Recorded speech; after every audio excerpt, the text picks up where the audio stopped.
Hey everybody, this is Susan Kohanek, and this is video number 4. A way to use a technology tool to support assessment, differentiation, and the 4 C's: creativity, collaboration, communication, and critical thinking. To date, I have made videos for Padlet, Socrative, and backchannelchat.com. So today I wanted to do something a little bit differently and show you Google Tour Builder. So if you're a history teacher, if you're a science teacher, if you are a language arts teacher like me, then you are going to be able to find multiple uses for Google Tour Builder. So the easiest thing to do is just to type it into your search bar, Google Tour Builder, and it'll be the first one that comes up. And I have created a Google tour that I'm going to show you. And then I'll also show you how I create one. So it will give you some overviews. It'll show you some sample tours if you just look at it this way. You can click on gallery, you can click on about. You can see that this is beta, so it's not completely finished. I'm going to go ahead and sign in. And what this will do, so I can show you my tours. And my students read The Adventures of Huck Finn by Mark Twain. And so there are parts of the book that are hard for them to visualize, just simply because of not being familiar with the Mississippi River, with its size, with how it moves south and how other rivers come into context with it. So I decided that my students needed a geography lesson in order to understand this. So what's really cool is I can just basically add whatever I want to add. So this one here is just the center of the United States. I wanted to sort of give them an overview. So they can click on that and it'll show them just a simple map of the United States. They can click through all this. I wanted them to focus on the South. And then I'm trying to get them to kind of zero in on the fact that Missouri was a slave state, Illinois was a free state, and Illinois is where Huck and Jim are trying to get. And then I'm trying to give, again, some ideas for how the river looks, from an aerial view. And then just another aerial view as well. So I did all that. I wanted to also show them Hannibal, Missouri. What's really cool is when you're making your Google tour, you can insert videos, you can caption, and so that's what I did. I inserted a YouTube video about the Mississippi River, picture of Mark Twain, a quick little video about Mark Twain. I wanted them to look at an island. I wanted them to get a feel for the island that Huck is on at the beginning of the book, and so on and so forth. So all of this goes through Creative Commons, through Google Safe Search Images. And the hardest part of the book for them to visualize is where the Mississippi and the Ohio rivers come together. There's a significant scene in the book that relies on understanding this intersection. So I wanted to make sure that they had a good idea of that. So that is one way to use the Google tour.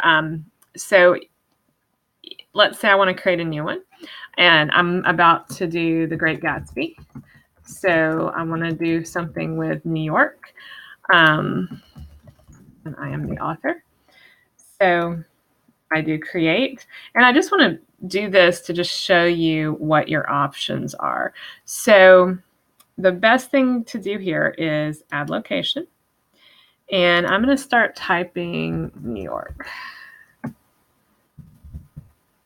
And I need New York City. So New York, and it's going to just kind of highlight where this is in a map of the United States. We're going to add that to the tour. Okay, now let's say that I want to go to YouTube and, I want to go down here. I need to find videos in YouTube, and I was thinking, okay, so I'd find a video about New York City, and then I would embed the video up here. I was thinking when I clicked on add photos and videos, it would allow me to do that, but it's not going to send me. I thought it would just let me link straight to YouTube. And here we go. Yes, search YouTube. So let's say New York City and just kind of see what comes up. And then you just have to take some time to find a video that you like. We're not really interested in let's do a New York City travel vacation guide just to see. So we select that. And then it just pops up right in there. So you can edit the caption. You can delete it if you don't like it. You can obviously add other things. This is more information. You can change your icon if you don't like the way your icon looks. You can change it.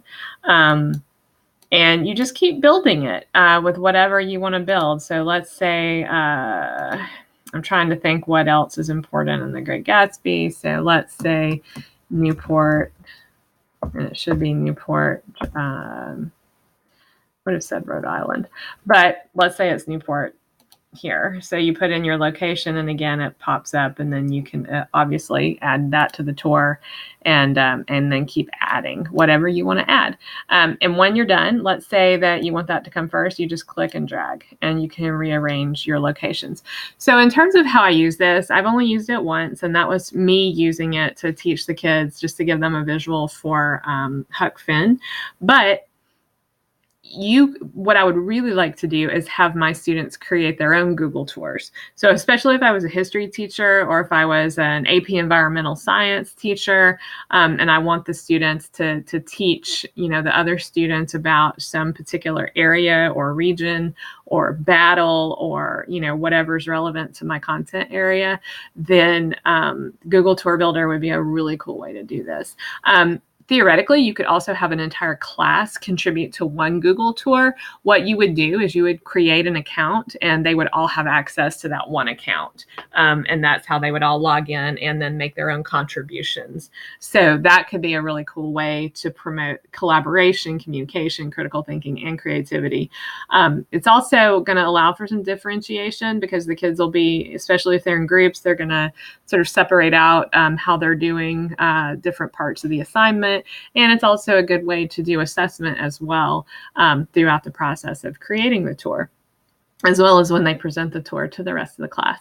So I hope you have found this useful. I think Google Tour Builder is right now kind of not a super well-known tool, but I think it has lots of potential and capability for enhancing several different content areas.